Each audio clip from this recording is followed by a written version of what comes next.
What can be some new interesting facts about the tablets? Are we done with them? Are we really finished off? And are we moving on to some new dosage forms today? Well, all these curiosities and questions will be answered. Just wait for a moment and keep your patience alive till we jump into today's episode. Welcome all to Is Pharmacology Difficult podcast. I'm your host Dr. Radhika Vijay, MBBS MD Pharmacology, and this is the audio hub to get the best simplified basic tips, strategies, methods, and lots of ideas to learn better, understand better, and make your concepts crystal clear. If you really find and if there's a question hovering in your minds, is pharmacology difficult? Lend me your ears for a while and let in the magic of knowledge. So today's content will be what? Yes, today I will not be jumping over to the other dosage forms as I have not actually finished off with the tablets. Today's goal of the episode is to tabulate the different types of tablets, and I promise it's gonna be a real fun. So get set and go. My table has 3 columns. The first one is the tablet name or the dosage form. The second one is the tablet description. And the last one are the examples of that particular dosage form. Are you trying to find some pens and papers, whatever it is? Just get ready because we are going to do a lot of new information today that's gonna be really interesting and of great value. Now, tablet is a dosage form. I told you it has main ingredient with or without additives or vehicles or diluents. It can have the additives, but sometimes it doesn't have. It only consists of the main ingredient, which is the active form. Now, I'm gonna tell something about the tablet chewable, which I am abbreviating as TAB, TAP, chew, CHEW, all in capitals. So let's get to know about it.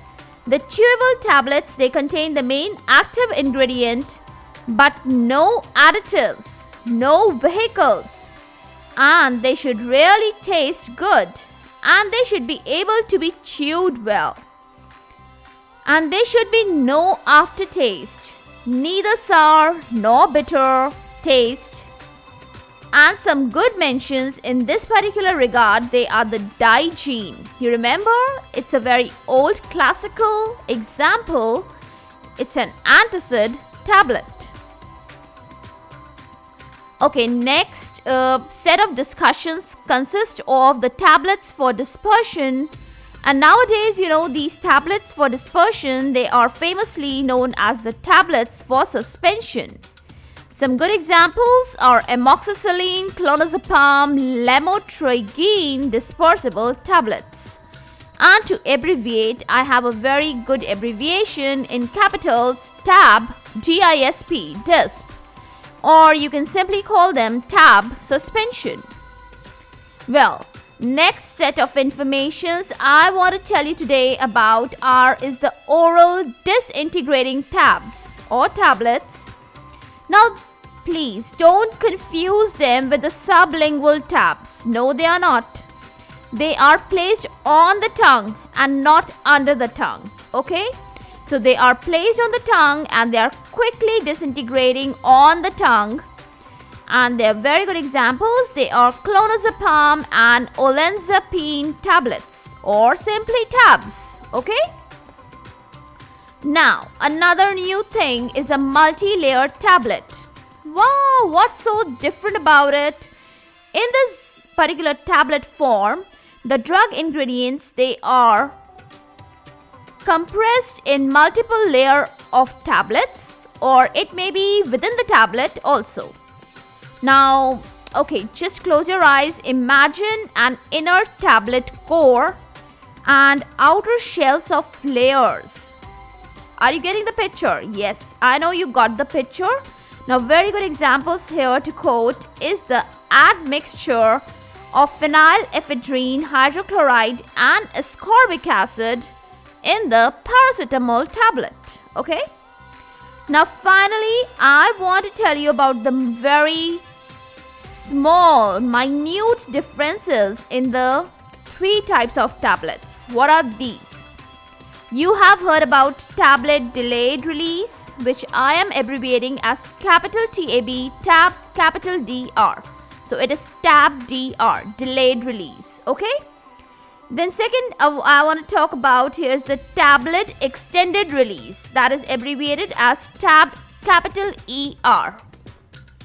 And the last comparison is with the tablet retard. Now tablet delayed release, tablet extended release, tablet retard, all sound same, no? Are they same? Well, let's get into the details. First, tablet DR, delayed release.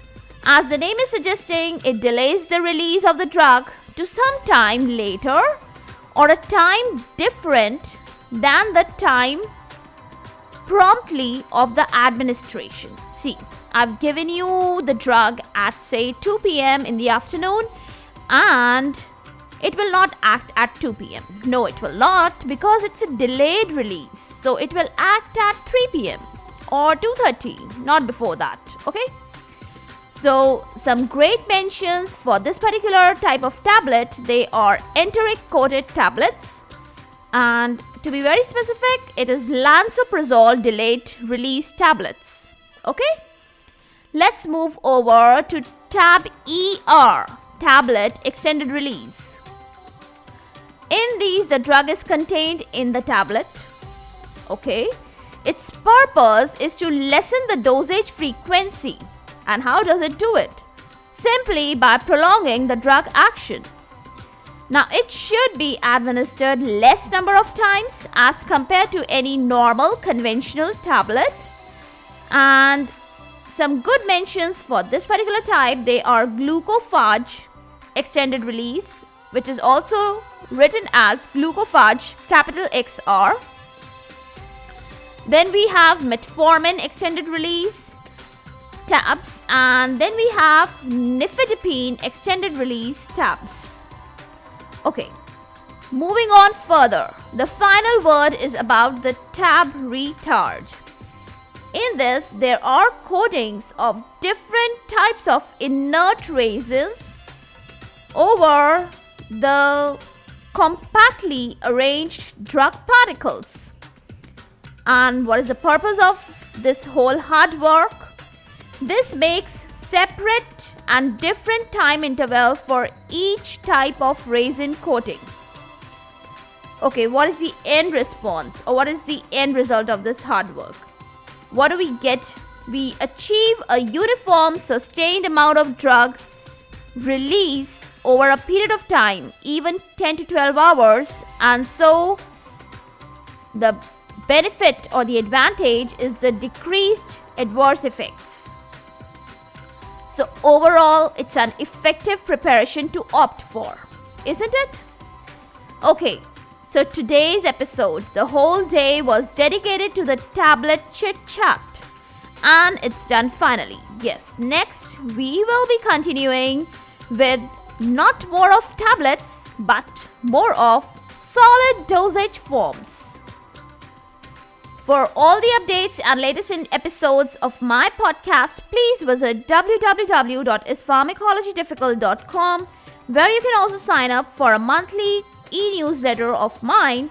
It actually contains a lot of updates about the medical sciences, drug information, and my podcast updates also. You can follow me on different social media handles like Twitter, Insta, Facebook, and LinkedIn. They all are with the same name, Is Pharmacology Difficult. If you are listening for the first time, do follow me here, whatever platform you are consuming this episode. Stay tuned. Do rate and review on iTunes, Apple Podcast. Stay safe, stay happy, stay enlightened. Thank you.